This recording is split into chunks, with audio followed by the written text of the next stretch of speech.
Deep dive into CEH version 10 by GCS Council.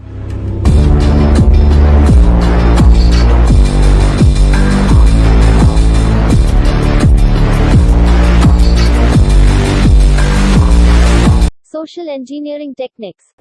So next हमारे पास जो चीज़ आती है वो है सोशल इंजीनियरिंग टेक्निक्स। तो सोशल इंजीनियरिंग की टेक्निक्स होते हैं काफ़ी सारी। सोशल इंजीनियरिंग अटैक्स जो है वो अलग अलग टेक्निक्स के बेसिस पर परफॉर्म किए जाते हैं। सबसे पहले अगर मैं बात करूँ ह्यूमन बेस्ड सोशल इंजीनियरिंग की, तो ह्यूमन बेस्ड सोशल इंजीनियरिंग के अंदर जो आता है वन टू वन इंटरेक्शन उसके अंदर होता है टारगेट के साथ। सोशल इंजीनियर जो होता है वो क्या करता है, सेंसिटिव इन्फॉर्मेशन गैदर करता है और ट्रस्ट इंश्योर करता है कि ट्रस्ट बने, और उसकी हैबिट्स का, उसके बिहेवियर का, उसके मॉरल ऑब्लिगेशंस का जो है एडवांटेज लिया जाता है इसके अंदर, ह्यूमन बेस्ड सोशल इंजीनियरिंग के अंदर। सबसे पहले जो इसमें किया जाता है, सबसे पहली चीज़ जो इसमें आती है वो होता है इम्पर्सनेशन। इम्पर्सनेशन जो होता है ये एक human based social engineering technique है। इम्पर्सनेशन का मतलब होता है कि आप कुछ और बनने का प्रिटेंड कर रहे हो, यानी कि आप फॉर एग्जांपल आप जो है ए हो बट एक्चुअल में आप ए हो बट आप बी बनने का नाटक कर रहे हो, तो वो चीज़ इम्पर्सनेट इसी को कहते हैं। इम्पर्सनेट जो होता है सोशल इंजीनियरिंग के अंदर अगर मैं बात करूँ तो इसमें आप जो अटैकर है वो एक लेजिटिमेट यूज़र होने का जो है दावा करता है कि वो एक लेजिटिमेट यूज़र और प्रिटेंड करता है कि वो एक ऑथराइज पर्सन है। इम्पर्सनेट में क्या हो सकता है कि या तो वो कम्युनिकेशन चैनल के किसी कम्युनिकेशन चैनल के पीछे है, या तो वो कम्युनिकेट कर रहा है ईमेल से, राइट, यानी कम्युनिकेशन चैनल के पीछे वो हो सकता है। तो कम्युनिकेशन चैनल कौन से होते हैं, जैसे कि ईमेल, टेलीफोन, तो उसमें आपको वो कॉल कर सकता है और वो कह सकता है that I am calling from this company and I am the CEO of this company right now and I want to talk with this person and I want this information from him right now because this is some urgency.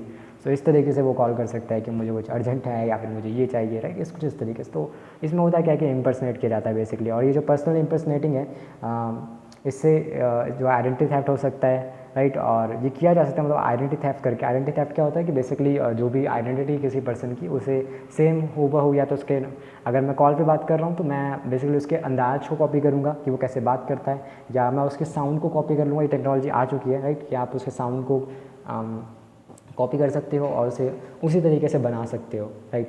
तो ये चीज़ रहती है। और जिसको call किया जाएगा generally उसी को कॉल किया जाएगा जो उसे इतने अच्छे से नहीं जानता, बस उसके बारे में जानता है कि वो एग्जिस्ट करता है पर्सन, बहुत ही कम बात हुई, हाय हेलो हुआ होगा, तो उसको टारगेट किया जाएगा हमेशा, राइट। बिकॉज जितना मर्जी आप कॉपी कर लो उसके आवाज़ को, बट हो सकता है कुछ तो आप मिस कर दो, तो वो चीज़ रहती है थोड़ा सा, तो उससे बचने के लिए। ओके, पर्सनल इंपर्सनेटिंग में यही रहता है, आइडेंटिटी थेफ्ट रहती है इसके अंदर, जहाँ पर अटैकर जो है पर्सनल इन्फॉर्मेशन निकाल लेता है उस ऑथराइज पर्सन के बारे में जो कि वो होने का प्रिटेंड कर रहा होगा आने वाले टाइम में। तो अटैकर बाद में उस इन्फॉर्मेशन को इम्पर्सनेट करेगा एज ए लेजिटिमेट यूज़र बनने के लिए, और पर्सनल इन्फॉर्मेशन निकाल कर जो है फिर टेक्निकल सपोर्ट एजेंट को वो as a technical support agent वो लेजिटिमेट यूज़र बन सकता है, राइट, और क्रेडेंशियल मांग सकता है दूसरे तरीके से। ये चीज़ इसके अंदर की जा सकती है। एवज ड्रॉपिंग और शोल्डर सर्फिंग हमारे पास नेक्स्ट आता है।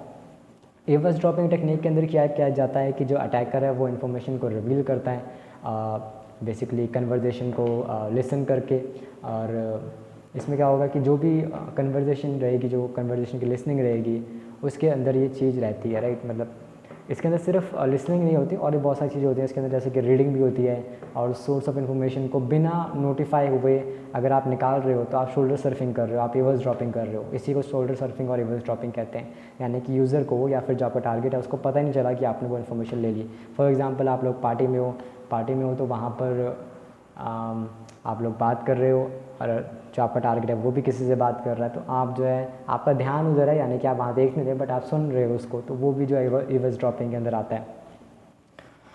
इस तरीके से शोल्डर सर्फिंग जो है वो फुटप्रिंटिंग के अंदर ही एक तरीके से सेक्शन है इसका अलग से। शोल्डर सर्फिंग में क्या जाता है इसके अंदर कि हो सकता है ऐसे आप समझो कि आप किसी सोफ़े में बैठे हुए हो और आपने सोफ़े में बैठकर आप जो है अपना मोबाइल चला रहे हो।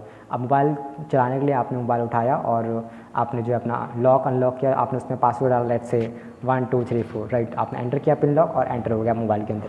तो इस सिचुएशन में जब आप सोफ़े में बैठे हुए हो सकता है कि आपके पीछे कोई है जो कि आप जो मतलब थोड़ा सा उसमें गुजरा, उसी समय वहाँ से वो गुजरा, राइट, पास अवे वो वहाँ से वो, और उसी समय उसने आपका वो पासवर्ड देख लिया। तो इस तरीके से जो सेंसिटिव इन्फॉर्मेशन निकाली जा सकती है बिना इंटरेक्ट किए भी। ये चीज़ रहती है इसके अंदर। नेक्स्ट हमारे पास आता है डंपस्टर डाइविंग।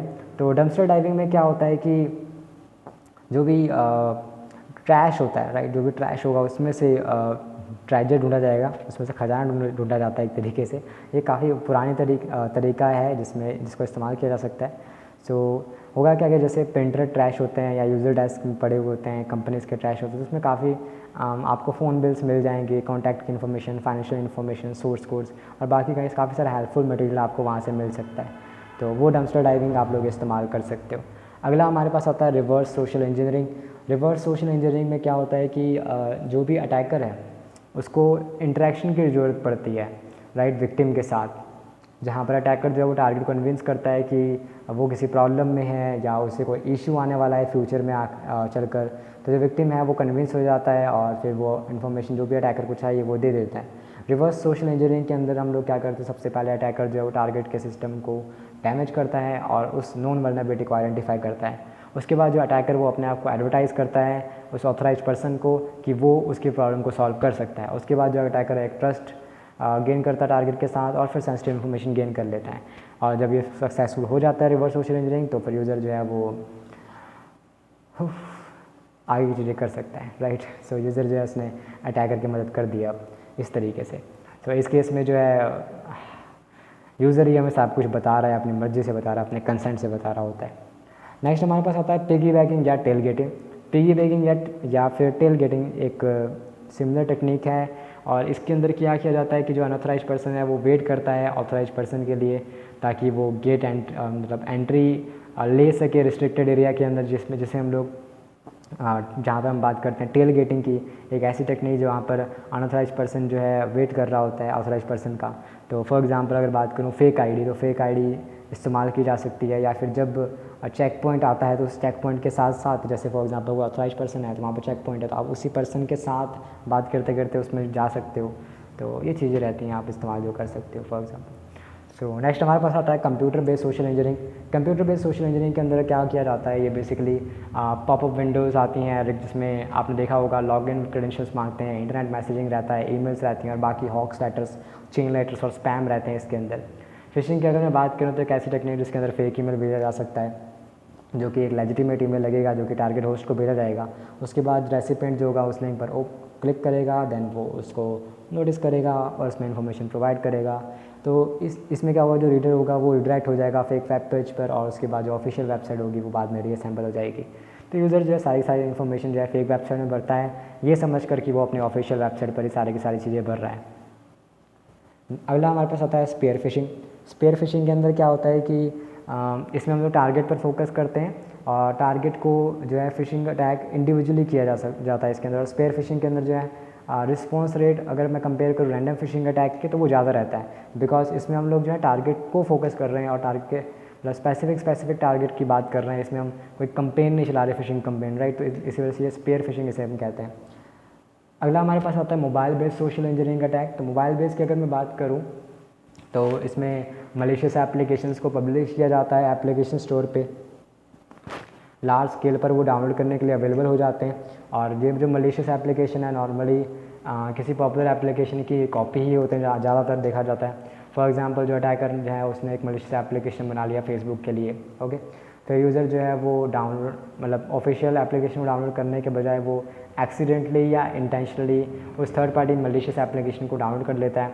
उसके बाद यूज़र जब साइन इन करता है तो मलिशियस एप्लीकेशन जो है उसके लॉगिन क्रेडेंशियल को चेक कर लेता है रिमोट सर्वर से, वो मतलब वो कंट्रोल कर सकता है अटैकर। तो ये चीज़ रहती है। नेक्स्ट जो चीज़ आती है इसके अंदर वो है कि लेजिटिमेट ऐप को रीपैकेज किया जाए। तो मोबाइल बेस्ड सोशल इंजीनियरिंग के अंदर जो दूसरी टेक्निक होती है कि जो लेजिटिमेट एप्लीकेशन है उसे मालवेयर के साथ जोड़ दिया जाए या रीपैक कर दिया जाए। सो अटैकर जो है वो क्या करेगा, इनिशियली डाउनलोड करेगा एक पॉपुलर या जो सबसे ज़्यादा डिमांड में चल रहा होगा इस समय कोई एप्लीकेशन स्टोर से जो भी चल रहा होगा, कोई गेम या कोई एंटीवायरस या जो भी ज़्यादातर इस्तेमाल किया जाता है आज के टाइम पे। सो अटैकर जो है उसे रीपैकेज करेगा उस एप्लीकेशन को उस मालवेयर के साथ और उसे बाद में थर्ड पार्टी स्टोर पर अपलोड कर देगा। यूज़र जो है वो हो सकता है इसके बारे में अवेयर नहीं होगा कि ये चीज़ कैसे काम करती है। सो वो एप्लीकेशन स्टोर में जाएगा, फ्री डाउनलोड होने को उसको मिल रहा है वो पेड एप्लीकेशन, तो वो क्यों नहीं डाउनलोड करेगा, राइट। वो डाउनलोड करेगा क्योंकि उसे फ्री में मिल रही है वो चीज़ जो कि पेड मिलती है। So instead of downloading from an official application from a trusted store, वो क्या करेगा यूज़र हमारे रीपैकेज एप्लीकेशन को डाउनलोड कर लेता है थर्ड पार्टी सोर्स से। और उसके बाद क्या होता है, यूज़र साइन इन करता है, मलिशियस एप्लीकेशन जो है वो एक लॉगिन क्रेडेंशियल भेज देता है और रिमोट सर्वर से वो कंट्रोल कर सकता है अटैकर पूरे तरीके से इसको। तो ये चीज़ होती है अगर हम लेजिटिमेट ऐप को रीपैक करके भेजते हैं तो। नेक्स्ट हमारे पास रहता है fake security app. Fake security app इसी तरीके से काम करता है जैसे ये वाला जो अभी बताया वो काम करता है। इसमें अटैकर जो है वो एक सिक्योरिटी एप्लीकेशन डेवलप करता है और सिक्योरिटी एप्लीकेशन में डाउनलोड जब वो करता है तो उसमें पॉपअप विंडो आती है जहाँ पर यूज़र जो है वेबसाइट विजिट कर सकता है इंटरनेट की मदद से, राइट, इस तरीके से। सो जो भी वो जो कि ब्राउज़र हमने बनाया या सिक्योरिटी एप्लीकेशन हमने बनाया तो जो भी वो ब्राउज़र में ब्राउज़ करेगा वो सारी चीज़ें हम लोग देख सकते हैं क्योंकि हमने इंटरसेप्शन लगा रखा होगा। तो ये चीज़ रहती है इसके अंदर। अगला हमारे पास आता है इनसाइडर अटैक। इनसाइडर अटैक में क्या होता है, सोशल इंजीनियरिंग सिर्फ थर्ड पर्सन से इन्फॉर्मेशन लेने के बारे में नहीं है किसी ऑर्गेनाइजेशन से।